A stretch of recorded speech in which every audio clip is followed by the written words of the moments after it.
Hi everyone, it's Denise from For the Love of Geese, and today I'm here to share with you the clue number 2 for the flower patch sew along. This is going to be a cardinal block. Now I know you're thinking, oh, that looks like it's hard, but it really isn't, and I'm going to show you why. But first, before we start this, let me show you these. This is part of the 16-inch block. This is going to be a solid 8-inch finished square. So, and of course, I'm going to give the cutting directions in the download, but it's easy. Just cut a square 8 3/4 of an inch, and then lay that. Cut a strip 8 3/4 of an inch. And then lay that strip on top of the template, or lay the template on top of the strip.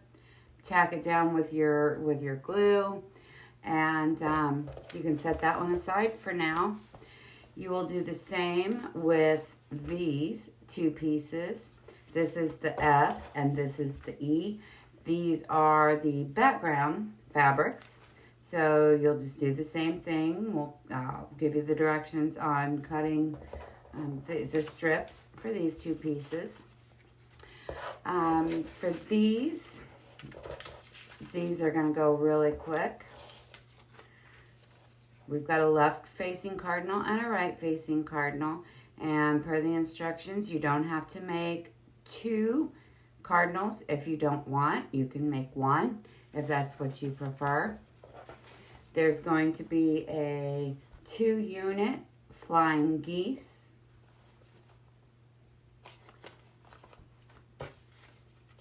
And then we have these small pieces here, the C pieces, and you'll note that they say left and right, left facing, right facing. These are the actual beak pieces. C2 is your beak. You can piece that in one of your reds, or you can go out there and piece it in orange, whatever you prefer. If you want to do yellow, you can do yellow. These are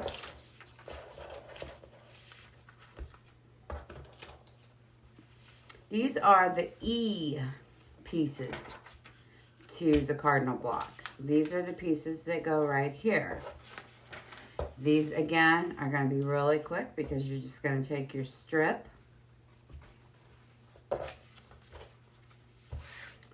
add a dab of glue, and position on your strip. Give it a little rub. Take the second piece, again, add a little glue. This piece, we're going to turn it opposite. Give it a little rub to secure it. Now I did allow enough space here where we could cut.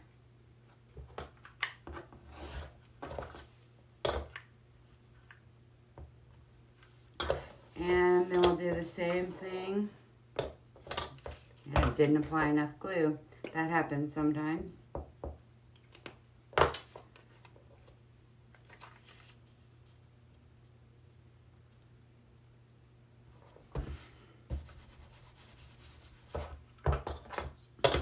I don't have time for manicures. I do too much sewing, and then I work during the day, so you have to excuse my nails. All right, so these pieces are finished. We can set these aside. I'm just going to trim this corner off. Now, don't throw these larger pieces away because you can. I think I need to put a new blade.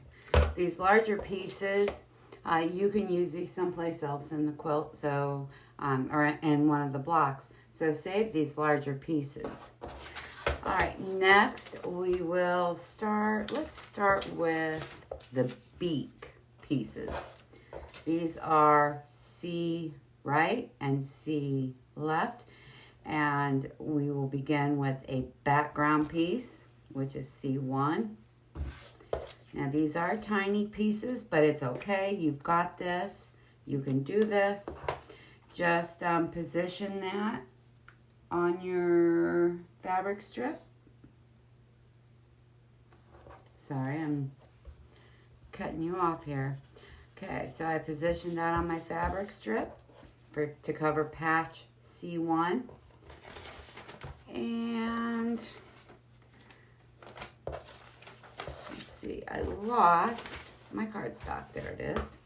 So I'm going to lay my cardstock on the line between C1, C2. Going to fold that back. And I see I could have gotten this a little bit closer to the raw edge. All right, so we're going to turn that off. And I think I'm going to use my light red for the beak. And again, you want to allow enough seam allowance all the way around this block. So this is the stitch line, and then 1/4 inch seam, and this is just rough here. Okay, so that's my 1/4 inch seam. So I want to make sure I position my template and fabric for block 1 where the template will be completely covered, 1/4 inch all the way around. So I'm going to take this to my sewing machine. And just don't forget to backstitch before and after. So my back stitching is right here and right here, right outside the point and right outside that seam line. So we're going to flip our beak fabric. Just going to give it a press with my fingernail and flip that over. Going to just give that a quick trim. Same thing with my white. So here we have the white and our beak. So next we're going to do patch 3. So I'm going to lay my cardstock on the line between C1, 2, and C3. Pull the paper through the stitches. Trim my seam allowance. And there we have that ready. All right, so for patch C3, we're going to use a strip that's 2.5 inches wide. And this strip is 2.5 inches wide. I always start with whatever strips that I have from the previous block or previous template. And again, we want to line this up, line up the raw edges. I have at least my cut line covered all the way around. I'm going to take this to my sewing machine, back stitch, stitch on the line, back stitch, and finish. And we will turn that and give it a press. And I'm going to go ahead and show you this. All right, so here I have my pieced template. That's all of the patches that need to be pieced on this unit. So we've got this is our seam line. This is our cut line right here. So I'm going to lay the 1/4 inch line from my ruler on the sew line. Just ignore that cut line. So I've got the 1/4 inch line from my ruler lined up on the sew line. Oops, don't allow that to happen. I cut part of my corner off. That's what happens when I'm trying to stretch. All right, so we're gonna go ahead and keep going here. Again, lay the 1/4 inch line on my stitch line, trim all the way around. Now if you do that, if you haven't trimmed, if your ruler slides and you haven't taken too much off, sometimes you can still use this template. Personally, I'm going to go back and reprint this and redo the patch. All right, so last side, same thing. 1/4 inch line from the ruler on the stitch line, and there is our trimmed template. Now you can go ahead and trim these corners if you like. You can use your rotary cutter, you can use your shears, or you can leave it on there. It really doesn't matter. That will just help you line this up with the other pieces. So there is template left C. And again, this is the beak, and these are the background fabrics. You'll do the same thing when you piece the right C template. Let's do the right, which will be, sorry, I have too many cords here. Okay, so this is the right cardinal, and this is template D. So we locate template D, which is this patch right here. So we can see that it is the light fabric, and this is patch 1, and this is patch 2. So we're going to see if we have enough here. And we do not. So then I'm going to get, well, I don't have another piece. So I'm going to cut another 2.5 inch strip from my right real fast. And basically this is all you're going to, this is all the cutting that you're going to do. And you're more than welcome to piece your own method. That is perfectly fine. I can't promise you that the fabric recommendations will be right on for you though. All right, so for the D patch, and this is D1, we're going to again place this on the strip.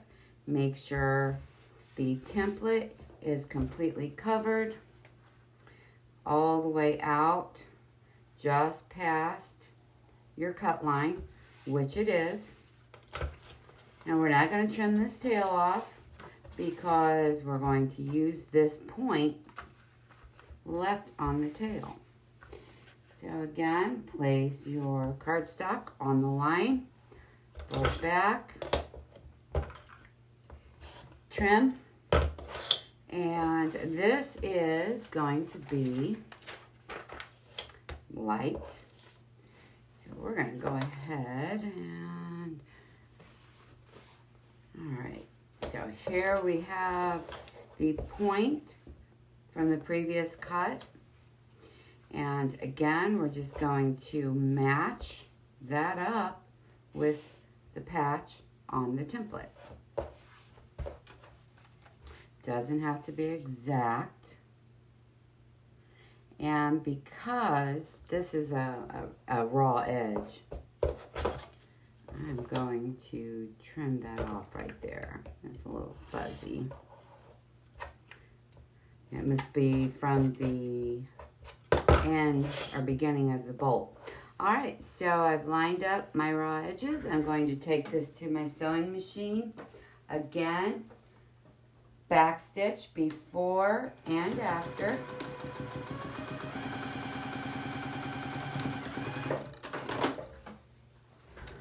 And flip it. Give it a press with your iron or your fingernail.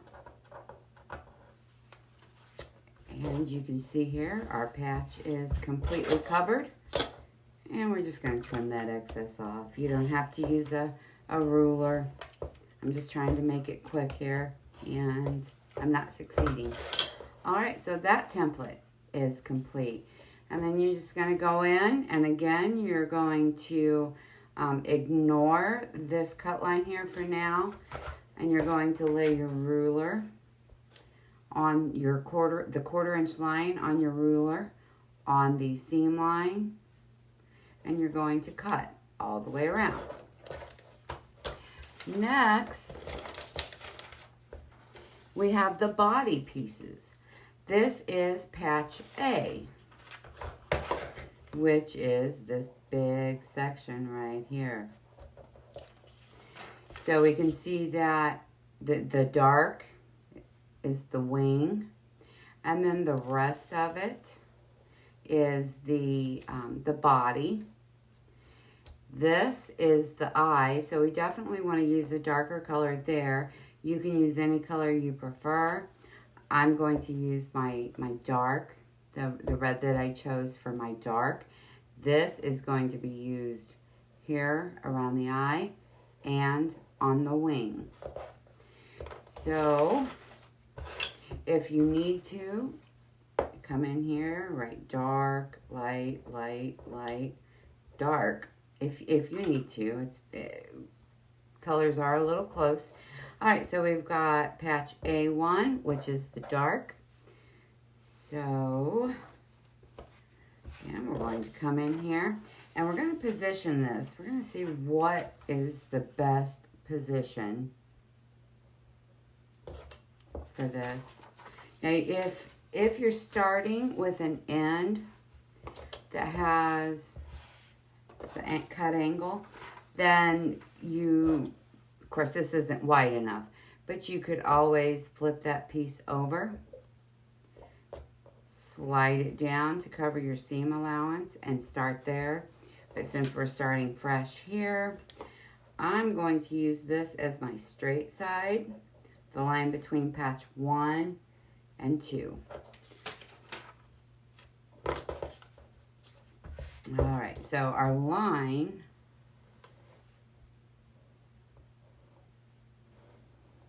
that's a rough line. All right, so we've got the wider strip, and if I can find my glue, I'm going to add a little bit of glue here and there. Since this is a larger piece, I want to start with more than just one little bitty dot of glue. And slide your patch into place. Give it a press. You can hold it up to the light to make sure that you have completely covered that patch all the way around. Go ahead and trim that tail off. And now we're going to patch A2. So we're going to lay our cardstock right there on that line. Fold it back. Trim your seam. Seriously, I'm going to have to get a new blade to put in here before I go much further. This is my light fabric. And this is a rough line. That's your seam line. Again, we want to make sure we have a 1/4 inch line all the way around. Now I can see that this angle will line up better like this. So I'm going to slide this over my fabric and position it so that I leave enough room on all 3 sides. I mean, you don't have to have waste when you're paper piecing. That's one of the biggest complaints that I hear from people about paper piecing is there's so much waste, but there truly is not. All right, so I have that lined up. I'm going to take it to my machine. Again, back stitch before and after.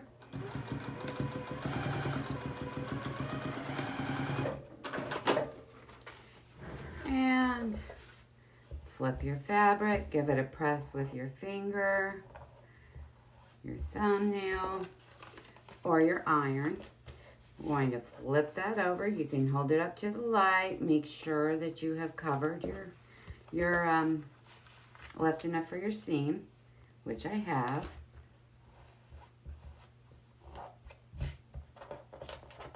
Oops. See that piece there? I hadn't counted on that. So I'm going to have to pull this out, pull my stitches out, and redo that.